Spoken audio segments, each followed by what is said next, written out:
Hello friends, welcome back to my Facebook page gaming ইনসান। কেমন আছো তোমরা সবাই? আশা করছি সবাই অনেক ভালো আছো।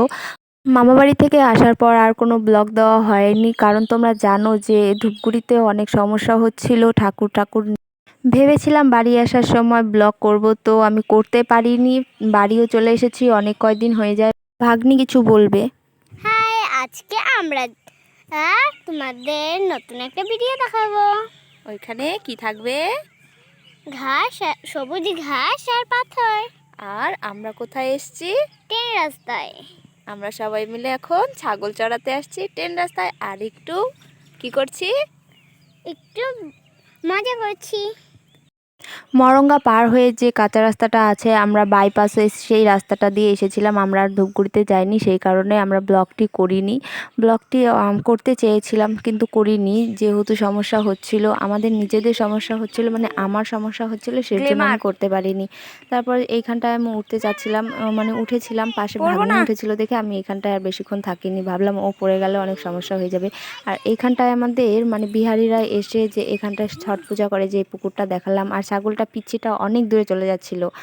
আর এই যে স্লোমো করছিলাম, ভাগ্নে বললো যে চলো আমি একটা স্লোমো করি। তারপর দুজনে মিলে একটা স্লোমো করলাম।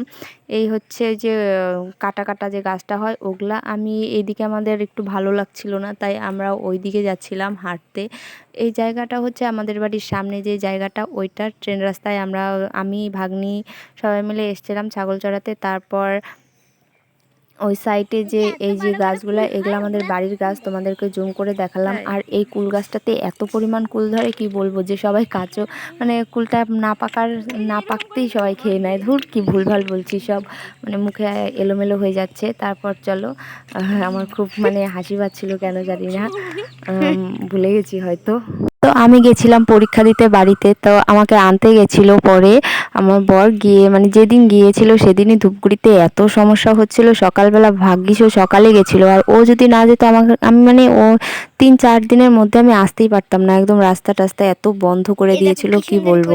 এই কুল গাছটাই তোমাদেরকে মানে দেখানোর চেষ্টা করছিল। আর এত সুন্দর পাথরের যে মানে পাথরটা যে এত সুন্দর আসছিল, কি বলবো। তাই আমি বসে বসে তোমাদেরকে পাথর, পাট গাছ এগুলোই দেখাচ্ছিলাম।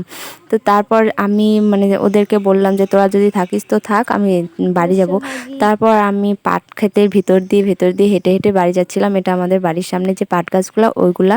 তো দেখো, ভাগ্নি পরে পেছন থেকে আমাকে ক্যামেরা করে দিল যে তুমি যাও, আমি ক্যামেরা করে দিচ্ছি। তারপর আমি পাট ক্ষেতের ভিতর দিয়ে হেঁটে হেঁটে যাচ্ছিলাম। তো ব্লগটি তোমাদের কেমন লাগলো, আমাদের বাড়ির সামনে ট্রেন রাস্তা তোমাদের কেমন লাগলো অবশ্যই বলবে, লাইক করবে। আর আমার চ্যানেলটি সাবস্ক্রাইব করবে। যদি ফেসবুক থেকে দেখে থাকো তাহলে অবশ্যই সাবস্ক্রাইব করবে। আর পেজ থেকে দেখে থাকলে, ফেসবুক গেমিং ইনসান পেজ থেকে দেখে থাকলে অবশ্যই পেজটিকে ফলো করে নেবে। দেখা হচ্ছে অন্য কোনো ভিডিওতে। টাটা।